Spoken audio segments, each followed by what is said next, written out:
बरसाने में मुसलमानों की एंट्री बैन की गई है, क्या राय रखेंगे आप? और कभी मुसलमान कहते हैं कि रमज़ान में हम हिंदुओं से सामान नहीं खरीदेंगे, क्या राय है आप? भैया मत खरीदो, आपके मौलाना तो कह रहे हैं खरीदो, ऐसा कुछ नहीं होना चाहिए, क्योंकि उनको पता है कि हिंदुओं में थूका और मूता हुआ नहीं खिलाया जाता किसी के धर्म के लिए। लेकिन आपके धर्म के लोग खिलाते हैं, इसलिए हमने बैन किया उनका आना।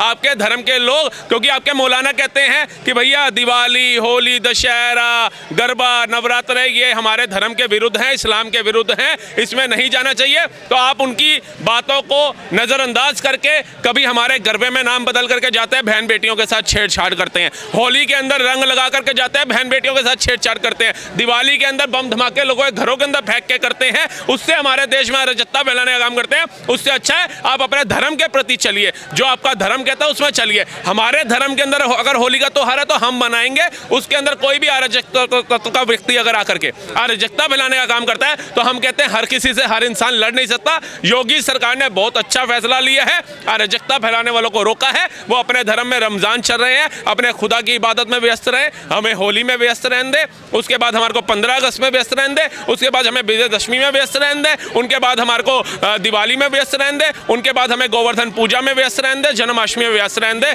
नवरात्रों में व्यस्त रहने दे। लेकिन इंडिया एक सेकुलर कंट्री है, सारे धर्मों के लोग रहते हैं, सारे धर्म के लोग त्यौहार मनाते हैं, ऐसा क्यों? अगर बरसाने में तो ऐसा नहीं है कि मुसलमान वहाँ नहीं रहते होंगे, नेटिव नहीं होंगे, तो उनका क्या होगा? भैया फिर वो अपना धर्म छोड़ देना, सनातन अपना ले, कौन रोक रहा है? अगर आपको होली खेलने का इतना शौक है, गरबा खेलने का इतना शौक है, दिवाली मनाने का इतना शौक है, तो कोई पाबंदी नहीं है। फॉरेन कंट्री से कई ईसाई लोग आए थे, फॉरेनर आए थे, उस महाकुंभ में डुबकी लगाए और कुछ तो यही सनातन अपना लिए। किसी को हमने प्रेरित नहीं किया, किसी के ऊपर हमने डंडा नहीं मारा, किसी के नाखून उखाड़ने का काम नहीं किया, इच्छा अनुसार उन्होंने सनातन धर्म अपना लिया। अगर आपको भी लगता है कि आपके धर्म में ये सारी चीजें नहीं है, इष्टों को पूजना नहीं है, होली त्योहार नहीं है, दिवाली नहीं है, तो आप आइए खुशी खुशी हिंदू धर्म अपनाइए, आपको कोई भी नहीं रोकेगा। आप होली खेलिए, दशहरे में रावण दहन करिए, आप दिवाली मनाइए, पटाखे जलाइए, कौन रोकेगा? लेकिन आप ये बोलो हमारे धर्म के अंदर हिंदू काफिर भी है, लेकिन इनके धर्म में जाकर के इनकी बहन बेटियों के साथ बदतमीजियां भी करनी है, तो वो इजाजत तो आपको कोई भी नहीं देगा।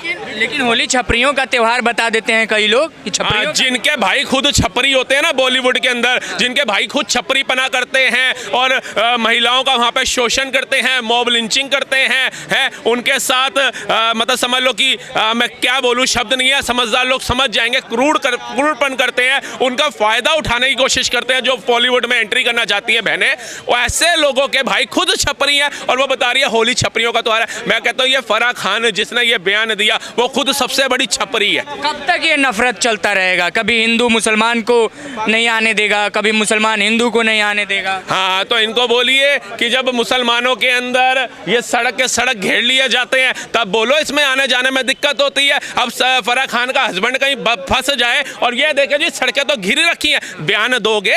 कभी ये भी बोल दो अब्दुल भी गलती करता है, कभी ये भी बोल दो अफजल भी गलती करता है, कभी ये भी बोल दो मजरूल भी कभी गलती करता है। सारी गलतियां हिंदू करते हैं, सारी खामियां हिंदू त्योहारों में होती हैं। सर जी स्पीकर बैन जो है ना, जैसे इन्होंने स्पीकर का भी बोला, वो हमारे जगराते नहीं हो सकते। 10 बजे के बाद as per Supreme Court guideline हमें स्पीकर बंद करना पड़ता है। आप सोचिए हमारे दिलों पे क्या बीतती होगी। लाउड स्पीकर भी उतरवा रहे हो उनके मस्जिद, तो जब हमारा उतरा, इन्होंने बोला भाइयों के साथ क्या बर्ताव हो रहा है, इनका नहीं उतरा था, हमारा उतरा आए आवाज उठाने, भाईचारा निभाने आए। आज उतर रहा है तो भैया मुसलमान को घसीटा जा रहा है, मुसलमान को वो करा जा रहा है, मुसलमान को पीछे ले जाया जा रहा है। सारी चीजें, सारे लॉ एंड ऑर्डर मुसलमानों के लिए। 536 मकान ना लेते, नल से जल की योजना ना लेते, पक्के आवास की योजना ना लेते, स्वनिधि योजना ना लेते, मुद्रा योजना ना लेते, लाडली बहन योजना ना लेते हैं, कहते हैं ये जो कृषि कल्याण के तहत 6,000 रुपया ना लेते।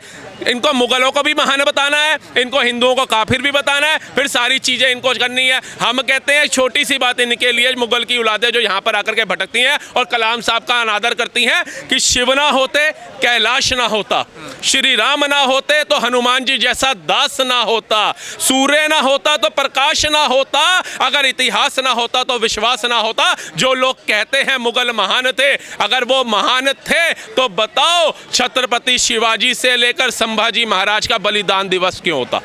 बताइए।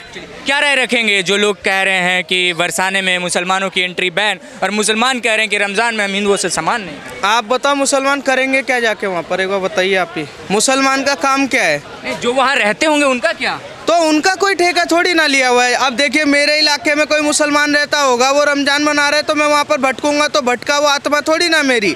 मुझे अपने त्यौहार से मतलब है, उनको अपने त्यौहार से मतलब है। और कोई मुसलमान कहता नहीं कि जोर ज़बरदस्ती है, मैं तो होली मनाने आऊँगा, तो कोई दिक्कत नहीं, होली मनाने आओ, रंग में पूरे रंगे हुए जाओगे। और ये जो कह रहे हैं कि मुसलमानों के त्यौहार में हिंदू सामान क्यों बेचेगा, हिंदुओं को ज़रूरत ही नहीं है। इस देश की अर्थव्यवस्था, इस देश की इकोनॉमी कहीं ना कहीं बहुसंख्यक जो है वो हिंदू चला रहा है। आप चाहे डेटा उठा लीजिए, चाहे सरकार का पूरा इंफ्रास्ट्रक्चर उठाइए, वहाँ पर कहीं ना कहीं इस देश का असली पूरा इंफ्रास्ट्रक्चर, अर्थव्यवस्था, भारत का जनसंख्या जो है वो हिंदू चला रहा है। पर कोई कहे कि हमारे त्योहारों में नहीं बेच रहेंगे, आप बताइए किस मस्जिद के बाहर हिंदू सामान बेचता है, किस मदरसे के बाहर बेचता है? ये तो इनके दर्द है कि हम मंदिर के बाहर भी बेचेंगे, हम मदरसे होते रहेगा हमारे देश में हिंदू मुसलमान हिंदू मुसलमान नहीं हो रहा है। मैं साफ सीधी बात बोलूँगा, जो औरंगजेब को, बाबर को अपना बाप मानेगा उसका बाइकॉट है। जो इस देश की संस्कृति को अपनाएगा, अपने धर्म को अपनाए, कोई दिक्कत नहीं है, उसका धर्म उसके लिए सर्वश्रेष्ठ है, हमारा हमारे लिए सर्वश्रेष्ठ है।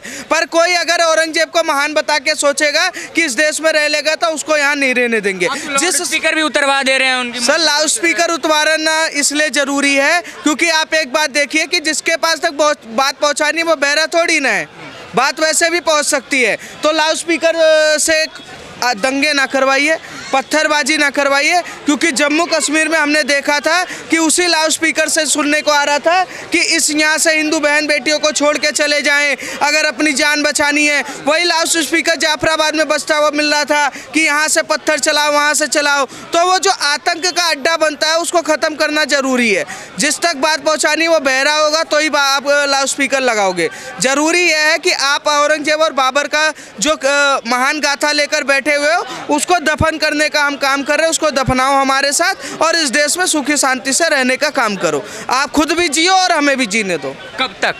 जब तक औरंगजेब का नाम नहीं खत्म हो जाता तब तक। ये है जनता की राय। बरसाने में जो मुसलमानों की एंट्री पर बैन की बात कही गई है और मुसलमान भी कह रहे हैं कि हम रमज़ान में हिंदुओं से सामान नहीं खरीदेंगे।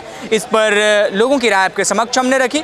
कमेंट सेक्शन में आप भी अपना राय दीजिएगा। अब दीजिए हमें इजाज़त। बहुत बहुत धन्यवाद।